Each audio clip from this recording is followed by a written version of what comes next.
guys, welcome back to Strong Successful Male. So for today, going to go over an email that was sent from a subscriber. This is from a guy. Sounds like he's in his mid to late 20s, and he's going to share his story about events that happened a few years ago where he rushed to get married to the wrong gal. And you're going to see in this story, guys. This guy does, sadly, what a lot of guys do, where they rush to get married too young. They rush to get married to the wrong gal, and they rush to get married for the wrong reasons without really thinking things through, getting to know her family, all the things before they eventually say I do. And as you can imagine, doesn't work out too well. However, this guy lives to tell the tale, start over anew, and now he's doing well. And he's sharing this story to teach some important lessons to the guys out there to help them out, not make the same mistakes. But also, guys, you're going to see in this story how this guy's a very passive guy, and he does a lot of things that are going to make you want to just slap him. And believe me, he knows this.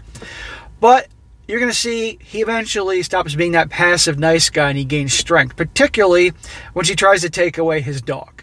A man can tolerate a lot. But when a woman or her family tries to take away his dog or messes with his dog, that's it. Bring out John Wick. Now, he doesn't go John Wick, but you get my point there. Don't ever mess with a man's dog or pet or whatever.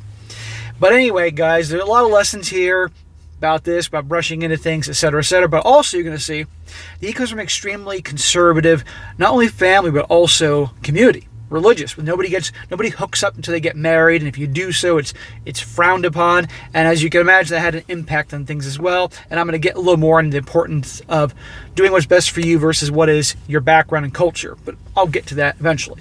So, and by the way, guys, this is a long one, but it's a good one here. I think you guys will definitely enjoy it. So it starts off. He says, "Hey SSM, my name is David, and I've watched your channel now for probably about a year and a half. I've gone back and forth for a long time on whether or not I should send you my story, but I finally decided I would go ahead and send it to you and let you decide whether it's not worth sharing on your channel." Well, bro, you're in luck because it's worth sharing. It's a good one. I'm going to have to leave a lot of details out and a lot of the BS that my ex pulled along the way. Otherwise, it would be an hour and a half long video. First, I need to share a little background about myself. Hopefully, my background will afford me a little bit of slack from you, but I know the smacks are coming. I grew up in a very conservative religious family and community. Most of my identity and values were based on religious teachings and the culture around me.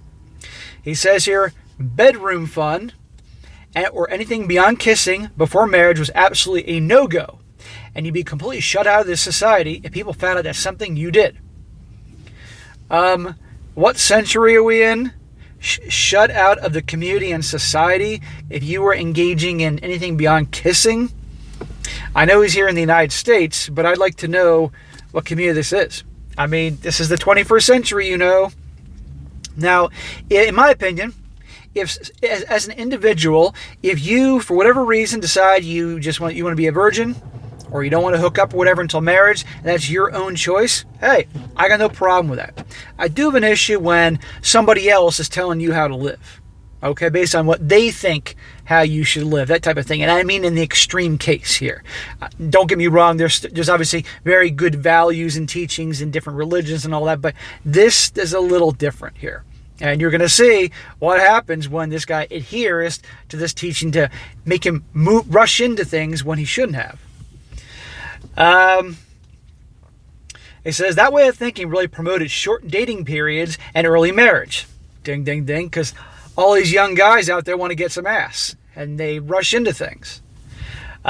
Seriously, we're talking about not being weird in this community to be married within 6 months of meeting someone at early ages like 20 to 23 years old. Oh, for God's sakes. So basically, these are kids getting married, just rushing because they're dying to get some ass. Great idea. Again, this is the 21st century. This is not a different time period where the life expectancy is 55. Anyway, given all that info, I was very set in my conviction that I wouldn't have you-know-what before marriage, and I stuck to it. Again, if that was your choice, fine. But if it was somebody else's, that I take issue with. The other piece of information which is important to this story is that I didn't really have a dad that I could go to for learning or advice, because mine was physically abusive to me. He also left the family to go run off with an ex. My mom took up the role of trying to teach me things I need to know, but sadly, even though she had good intentions, I was taught all the classic nice guy things. So here you have another example of a young guy who mom raised him, and she did her best. It sounds like that, and she had good intentions, but she doesn't know what it's like to be a man. And the last place you want to have is a woman teaching a boy to be a man, in the sense that, particularly when it comes to the dating and relationship things. But young boys need a masculine presence. And if it's not their dad, because he's out of the picture for whatever reason, a masculine grandfather or uncle or older brother, someone to look up to help with these things. The moms can do their darndest, and they can raise the boy and love him and provide and all that, and raise him to be a decent person. But the problem is, the boy needs a man. The right man. And I might add, definitely not her teaching him about women and dating and courtship, all that. Bad idea, as you all know and you're going to see. He says, now on to the story with the woman who is now my ex-wife. I was 23 years old when I entered my senior year of college studying chemical engineering. Even though I was more of the jock type, I was well-rounded with sports, music, etc. throughout the years. I was in the marching band in college because I was good enough to get a scholarship to help me pay for my degree. And that's where I met her. Let's call my ex Amber for the purpose of the story. Well, it's interesting you chose the name Amber. I think it's quite appropriate given the story you're telling me, and given the name Amber is you hear quite often in the media right now with the whole Johnny Depp thing going on. Please tell me that she didn't take a dump in your bed, my man. Amber just transferred to the university that I was attending and was joining the marching band as a 22-year-old junior. Amber was a self-described effeminist and much more adventurous than I'd ever been, but claimed she was a virgin also. That's a steaming pile of crap, as you're going to see. I had been lifting weights 3 to 6 times a week since the 9th grade. When I joined wrestling, so I was pretty muscular. I'm 6 feet tall, and when she first laid eyes on me, she really wanted me. She pursued me hard, asked me on dates, asked to kiss me after one day, etc. This was all very new to me. Well, I'm sure you're enjoying the attention. And what's this business of you getting involved with an effeminist? Now, obviously we're younger and you didn't know any better, but you know now. Guys, if you're watching this and you're new to the channel, I can't make this any more clear. Do not get involved with an effeminist. It's not going to go well for you. And effeminist, if you are especially new to this channel, is code for feminist. Because, God forbid, I say that any more than a few times in this channel, and I shit you not, they'll flag me. Or one day down the road, when all of a sudden that becomes offensive. Gotta be proactive here. Despite the good things I had going for me, I had a lack of experience with the ladies, and that really had my self-esteem low. So I was eating up all the attention she was giving me, and we started dating exclusively after 2 weeks of knowing each other. Smack. Exclusive after 2 weeks? My man, and I know you know this, and for you guys that are new, I'm pointing this out. You want a woman to work for you, to get you. 2 weeks is not her working hard to get you. 2 weeks tells her, this guy likes me so much, he's willing to get exclusive with me without barely knowing me. And women like a challenge. They like a guy they got to work for. The bad boys, or the high-value guys, they got to work to get all the time. And who do they chase after? The bad boys. Nice guys jump into relationships that quickly because they're just dying to get a girl. Okay? Don't rush into things. Months. I'd say 6 months make her work to get you before you actually say, okay, I'm ready to be exclusive with one gal. Meanwhile, you take your time. People appreciate more things they got to work at than they just get easily. Can't stress that enough. He says, while we were dating, she always made a point to tell me how bad all her roommates had been throughout college and how all her previous boyfriends were S-word abusive to her and that she was always the victim. Always the victim, huh? Okay, I get once, maybe twice, but if this is a repeated thing, maybe somebody ought to have a better screening process with the boyfriends. Or maybe somebody likes to play that role of the victim to, well, you get my point. You never know. Just got to point that out. She said she had PTSD from the turmoil and that she'd been seeing a therapist for it. I was so nice to her, and in her words, knew I would never do anything like that to hurt her again. Knowing what I know now, I'm pretty sure she was just the easiest way she could explain after a promiscuous past to me since I was a virgin and expected a virgin. I was the nice guy she knew she could get. I should have seen the red flags, but I was uneducated and didn't know any better.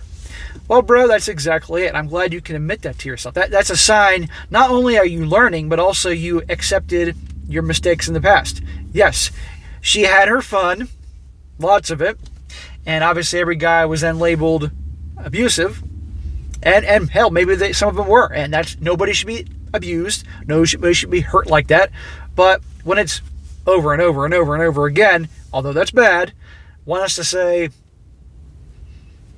question a few things at that point. Anyhow, after 8 months of dating, I proposed, and we were married 4 months later. Smack. You got married 1 year after you got exclusive with this chick? Dude, I get that you wanted to get some ass. I get you wanted some, but 1 year? Now, do you see the problem where this adhering to the lifestyle of the society and religion and community and the family can get guys into trouble?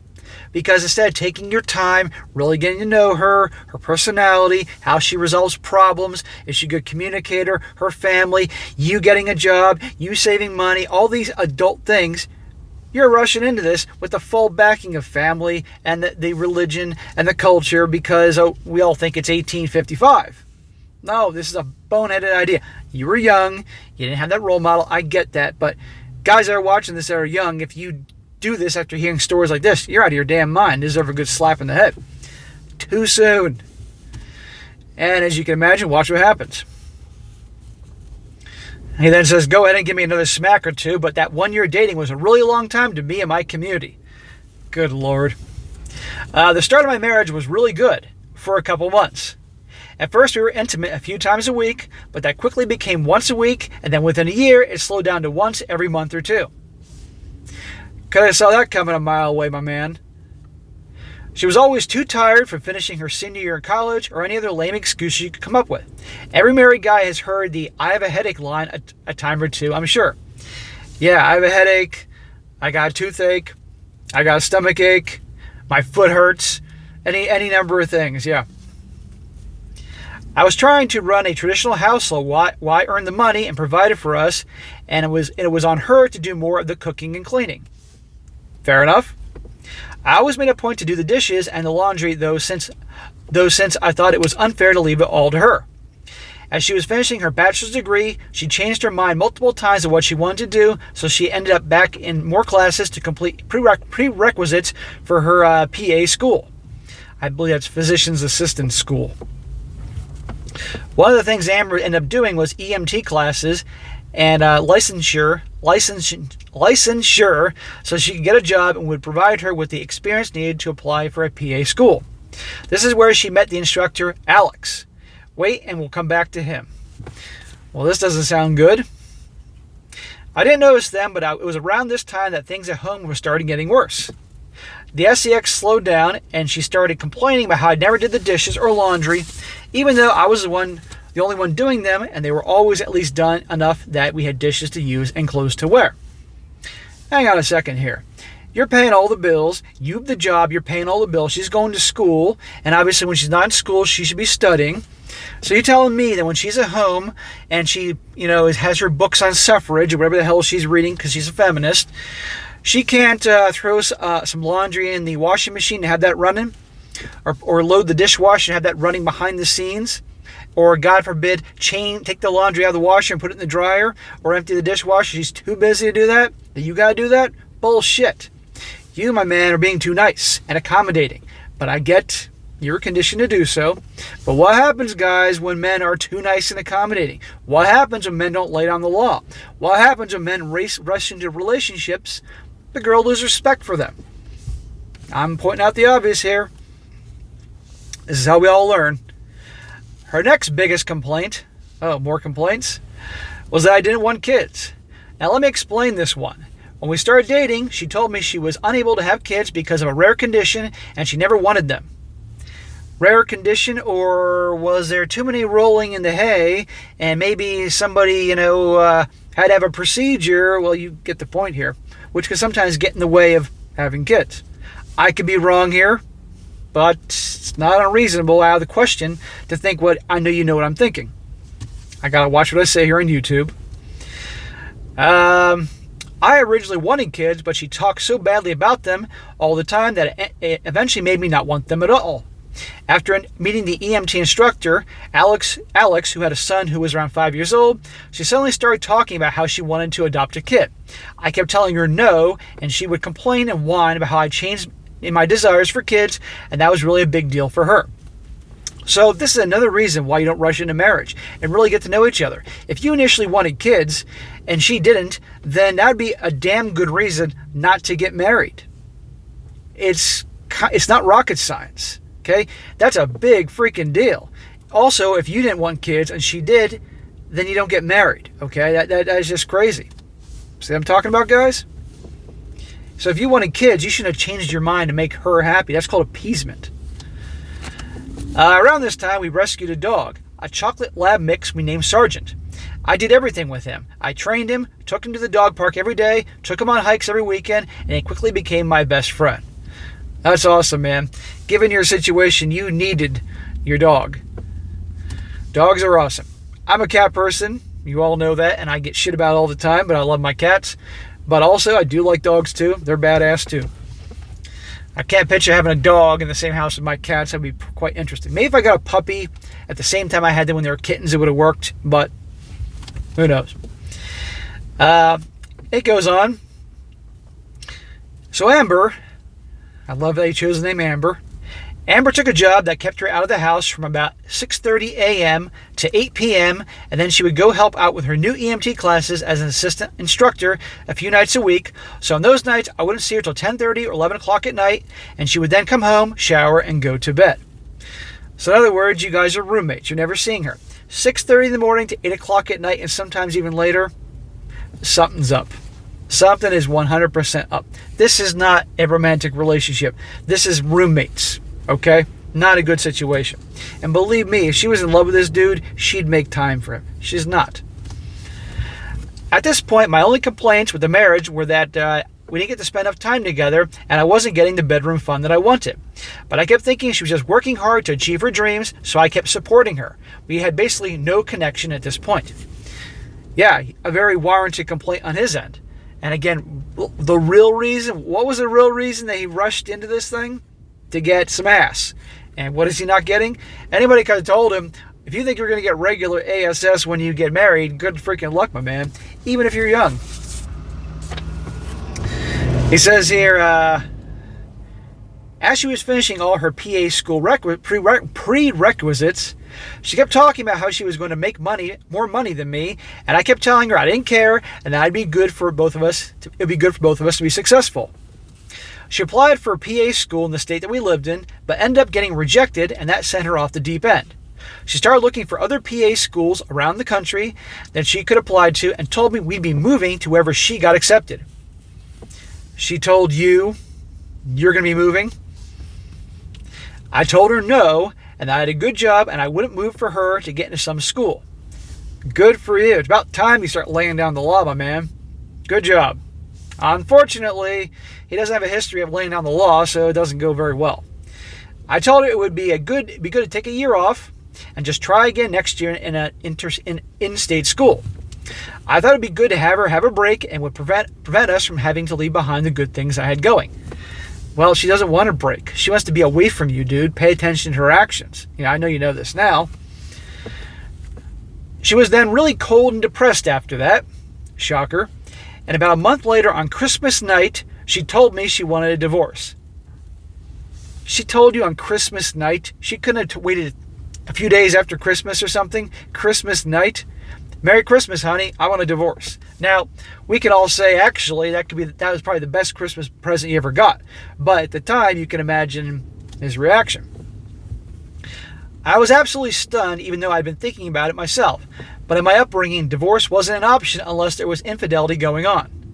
I tried to convince her to stay, but she didn't even want to talk about it or do marriage counseling or anything. A week later, she had a threesomething with Alex, the EMT, and some other chick, and didn't even try to hide it.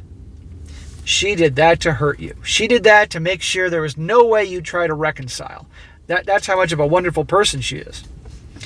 Knowing what I know now, that definitely wasn't the first time. She had been cheating the entire time. I'm sorry, bro. Thank God you have your dog to be with. I know it's a harsh lesson. I can't talk today. Lesson.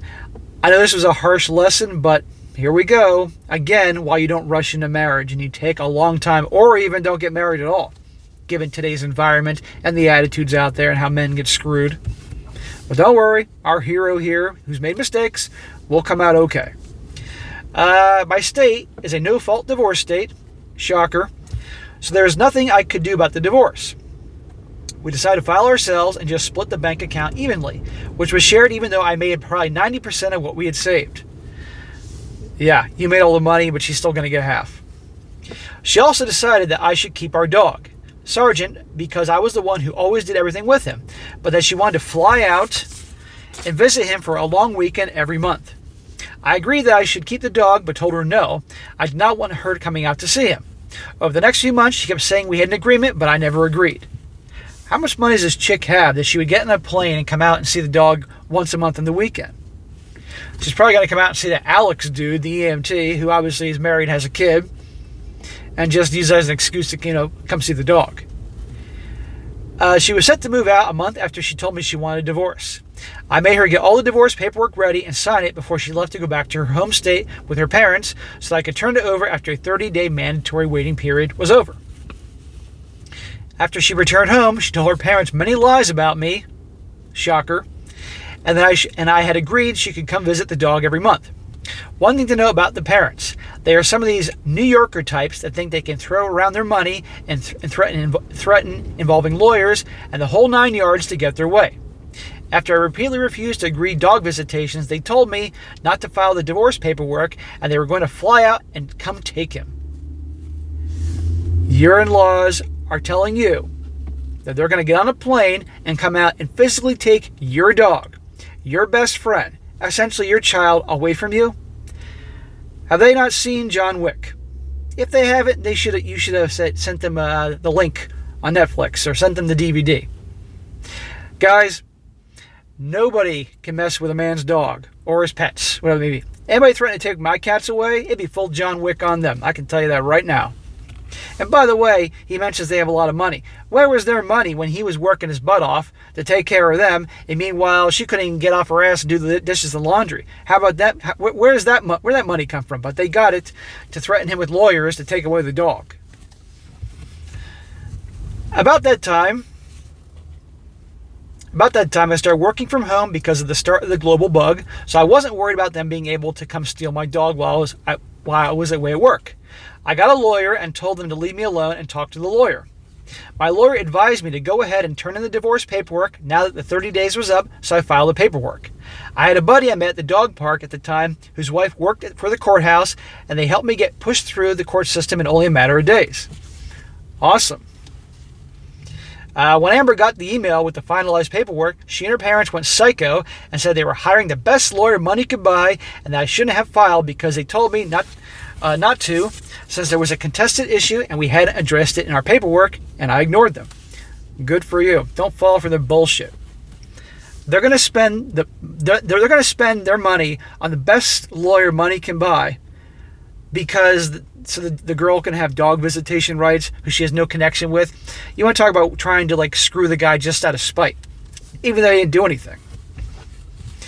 For you young guys out there, again, for those who are thinking about marriage, remember these stories, guys. My lawyer advised me that in my state, pets are treated the same as furniture and that no judge would rule for any kind of visitation. Furniture? He also stated that since I was in possession of the dog at this point, there was basically 0% chance they could get him. I explained these things to my ex and told her that the only chance she might ever see him again is if we went to mediation and came to an agreement. I also offered Amber $1,000 to buy a new dog and leave me alone forever without going any further into this.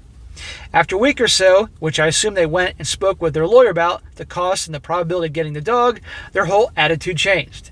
They suddenly wanted to take the $1,000 offer and told me how much of a loser I was and that I was a scum and that they were better people than me because they've decided not to pursue getting the dog anymore.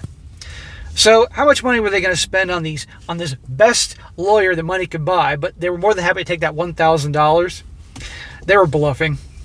I had my lawyer write up an agreement which stated the dog was mine for $1,000 and we filed it into the divorce. It's been a little over 2 years now, and since then I've gotten an even better job with an aerospace engineering company. Sweet, brother. Let's just say I have all the sixes now, and my ex has been with 6 different boyfriends I know about and engaged twice. She's been engaged twice since your divorce of only a couple years ago.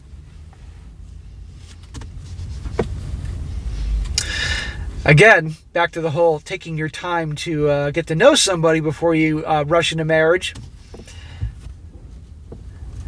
She did get into a PA school, so good for her, I guess. I don't have any contact with her, and I never will again. I hate her, honestly, and it was my dog that helped me get through the pain of everything. Bro, I'm so happy you got that dog. That dog is your best friend, it's your child, it's your brother, it's everything. That's all a man needs.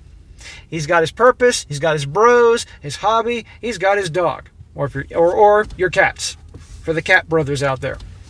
Or a fucking goldfish for the goldfish brothers out there. You get my point. I tried going on dates again, but after about a year and a half, but I just don't want to deal with all the BS anymore, so I'm going to live a single life. Finding RP content after my divorce has been some of the best stuff for me. Anyway, folks, don't make the same mistakes I did. Thanks for reading my story, SSM. Best regards, David. David, thank you for sending your story. That was a good one, and I appreciate you sharing where you made the mistakes, and I knew you know this. Okay, but I will say this. You were young. You didn't know any better. There was the impact, the influence of your family and the religion, the community, and I know that ain't easy. Believe me, I get it. But I'll also say, since it's the United States, you can always pick up and leave. And I want to make this clear, guys. I have respect for people's cultures and religions and all that. But in my opinion, when that influence of that culture and society is causing you to do things that's going to probably bring you harm, because of these certain rules and viewpoints and standards that were set a long time ago that were for a different time period, one has to really question whether they stay involved anymore, okay?